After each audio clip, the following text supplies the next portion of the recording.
here right now. I have went in a FanDuel and I have made I wouldn't say a significant wager, but I have made a okay, decently wager on the 2024 NBA Finals champion. And so I'm going to ask you to burst my bubble if you think I'm wrong, but I don't think. Let me take a guess who I think you put. Okay, go ahead. It's either Nuggets, Thunder, Celtics. Those are the 3 teams off the top of my head. One of those three teams is correct. Yes. It's gotta be Denver, Yep, I have Denver going back to back. of course. Um, I don't think anybody in the NBA. I think Denver, to be honest, I have said this over the past couple weeks. I think the Denver Nuggets have the ingredient to be the next dynasty in the NBA. They have the superstar. They have the best player in the NBA who's never been named an All-Star in his career in Jamal Murray. They have Yes. they have great veteran talent that know their role and Aaron Gordon and guys that just come off the bench, and between Murray, Jokic, and the rotation guys, they are just such a good team. They play such good offense. They play such good defense. They can score from three. They can get to the rim. They draw fouls. Jokic is a matchup nightmare against anybody. And barring an injury, I don't think you can beat that team 4 times in 7 games. The only team that could do it would be the Celtics See, in I the NBA disagree with Finals. you. I think the team that Could. could do it is Milwaukee because of Giannis's size and because they have Dame. I don't think Boston matches up with Denver at all. I think Boston is just so good offensively and so fast-paced. They I think they've struggled as of late, maybe the last 2. And when I say struggled, they went on the crazy tear at the beginnings I of mean, this. they have only like 6 losses against the East this year. They've cruised for the East. If they don't make it to the finals this year, it's an abject failure. How many of those losses are to the Cleveland Cavs? I think twice, right? Um, Cavs won in March 5th.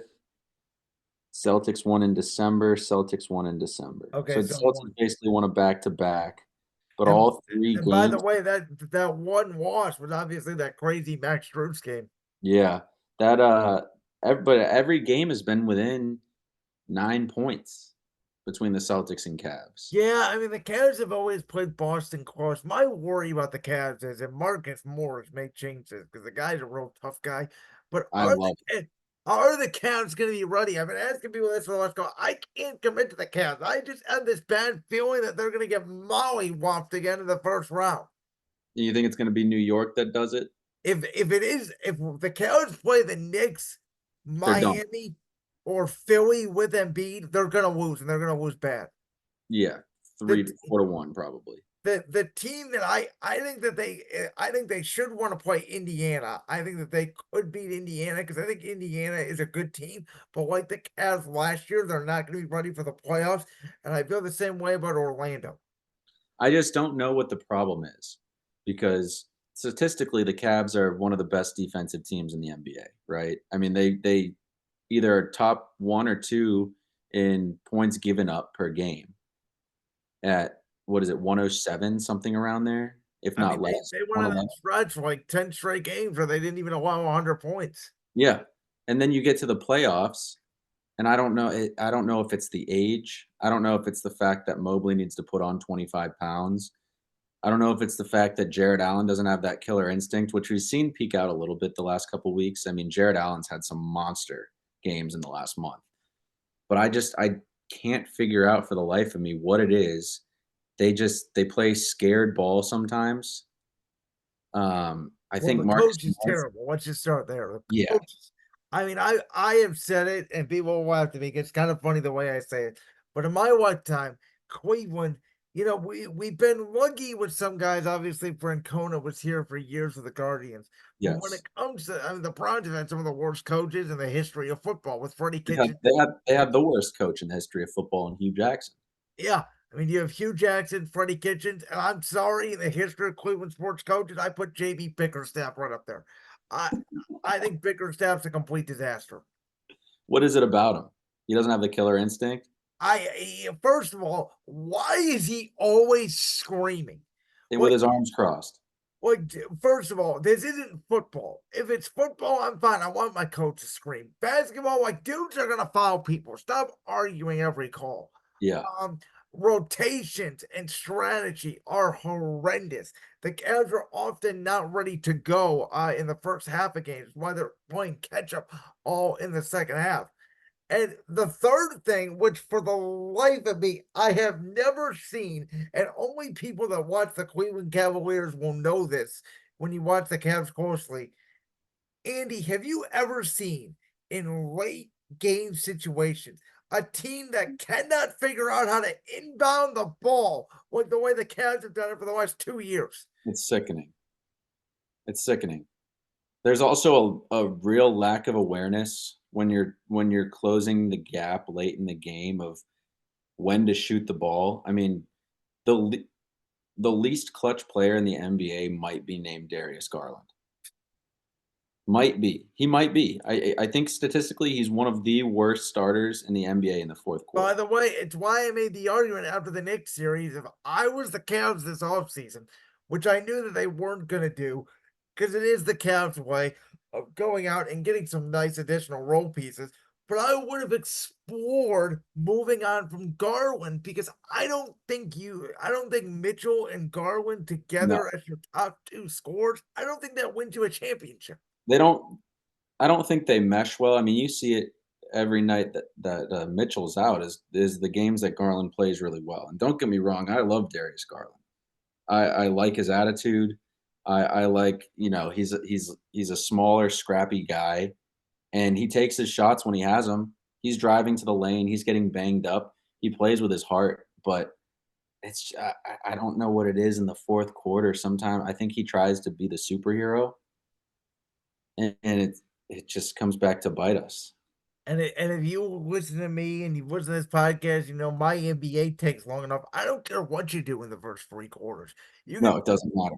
you could put up 35 and go 15 for 15 from the field. If you go 0 for 8 in the fourth quarter, I don't want you on my team. Yeah. I mean, the Warriors fed families back in 2015, 2016, being down 10 points at the start of the 4th quarter and then winning by 20. Seriously, live betting the Warriors at the end of the 3rd quarter in 15, 16. I mean, Oh man. you could feed your family for years. So speaking of which, the NBA, Andy, I really noticed it. It was the year after COVID. It was that Milwaukee Phoenix final, which always felt kind of weird, right? When it was Chris Paul and Devin Booker, Yep. Giannis's first time on that stage. But it was really when the NBA, in my opinion, transitioned to it really is now because there are so many great players in the league. I mean, guys are scoring 50 and 60 a night, that we've become immune to it. Where the best teams now are about chemistry and depth, which is why I think a team like Miami again, who even though they have struggled for this regular season, if they get in the playoffs again, they're a very dangerous team. And I think the NBA regular season has taken a huge hit because stars are saying, even with this new load management rule, we don't care about the regular season because the postseason is so different. Yeah. Yeah, I mean, that's the problem I've always had with the Lakers is they're playing this game. I mean, it's no secret LeBron is still one of the best players in the NBA 21 years into it, but he's playing the old style, the pre-COVID style of basketball where you load your team up with these stars. How many times do we see LeBron, AD, they had Westbrook for some time. These guys who historically have been great players, but you move your team around so much at the trade deadline that you don't have enough time to catch up and get everybody in the right groove heading into the playoffs. I mean, this Nuggets team has been brewing for years. Years. Same with the Celtics team. They've been brewing for years. And now they're finally same with the Bucks when they won the championship. And now you're finally reaping the benefits. And that's exactly how the Warriors won a championship. Won 3 championships. I mean, a lot of homegrown guys. Obviously, they went out and got KD. That was after, LeBron sent Draymond crying in the parking lot. But you know, a lot of these teams now, like you're saying, they're homegrown and they've been building this chemistry for so long that they're just so good. So I'll tell you this, as we sort of wrap up our NBA conversation. I've never been a big fan of All-Star Weekend. Yeah, And in my opinion, the 3-point contest is now the best event out of the entire weekend. I enjoyed not only that, but Steph versus Sabrina as lost well. I think the dunk contest now has turned into a complete joke. I don't there. care I don't care about Max McClung. He can be a great dunker. I don't know why I should care when he can barely make the G League. Um, I think the NBA has a lot of problems when it comes to All-Star Weekend, and this was one of the first times in the history of any All-Star event that I literally turned the game off because it was apparent nobody cared at all about this game. I And watched I go watched the events, I watched the skills challenge. I thought that was fun to see a lot of the young guys come out and messing around. Watched the 3-point, watched Steph, Sabrina, and I watched the dunk contest. I'm not sure I even watched a minute of the All-Star game. Yeah, I mean, my thing is with the All-Star game is I think in order to fix it, it's got to be some sort of money incentive. I don't know if you put money bags on the table and you literally have the losing team give the bag to the winning team, but something's got to change because people are paying thousands of dollars for these tickets, and these fans are spending their hard-earned time and their end of their weekend watching this event, and the players just aren't caring. I think the NBA needs to do a dramatic change, even go away with it, but they won't do it because of the money. I mean, what about the Pro Bowl? It's the same thing. I Yeah, guess I mean, they the Pro transitioned Bowl's into flag flag football football, now. right? It's a complete joke. But yet it still gets better ratings in the NBA All-Star weekend. So what does that tell you? Yeah. The All-Star, it's a pretty bad product. I mean, it follows suit with the rest of I mean, the NBA in general is a pretty bad product until you get I to the I playoffs. would argue the NBA has a good product for 2 months a year, May and June. Yes, until you get to the playoffs. I don't know how you fix that because even I mean, how much these guys, yeah, they care about money, but the NBA contracts are so absurd.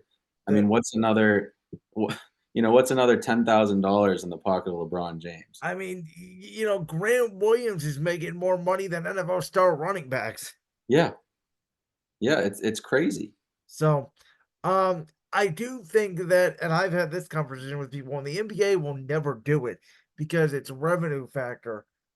But I do feel like that if they were just to reduce the regular season down to like 65, Yeah, 70-ish games, even though it's 12 games off, less back to backs, start your season a little bit later after football season is sort of winding down a little bit.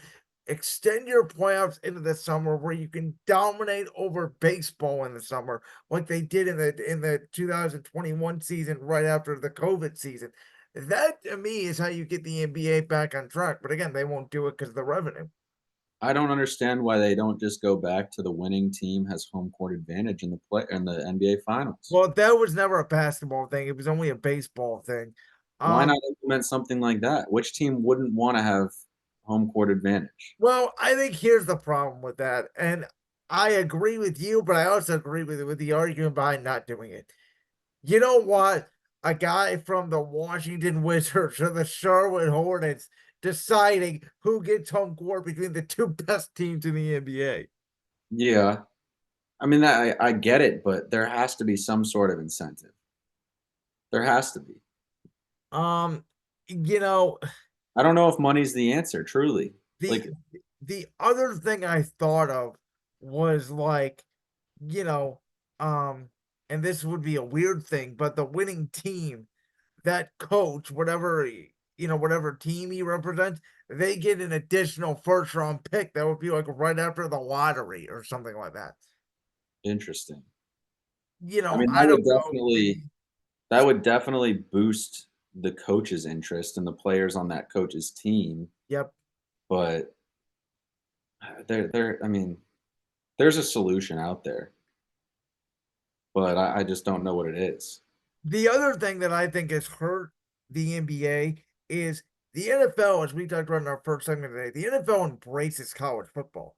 When you watch college football, you're watching the next stars just on Saturday as they transition into Sunday. The NBA is not like that. And now with the one and done and the transfer portal, and now we got NIL and we got all this. College basketball is now becoming a 3-week sport. It's called the March Madness tournament, which is kicked off, and the NBA doesn't even embrace it at all. It's like it's two separate sports. Yeah. Yeah, they there's no I mean, it's hard because there's the pipeline is not as clear from NCAA to NBA as it is from NFL or NCAA to NFL. I mean, that's a direct pipeline, right? They have so many joint events. They have pro days. They have the combine. Well, NBA has that too, though. But it's not no one cares. Who sits down and says, "I'm going to go watch the the NBA combine, the Yeah, but I'll NBA tell you pro," what, if the NBA were to market it, maybe people would, but they don't do right? it. Right? I mean, it's tough. Like that clip from the Brand Sports podcast? If so, make sure you go down there and hit that subscribe button. While you're down there hitting the subscribe button, make sure to also hit the notification bell so you never miss another upload. And make sure you check out all the other clips from the Brand Sports podcast right here on YouTube.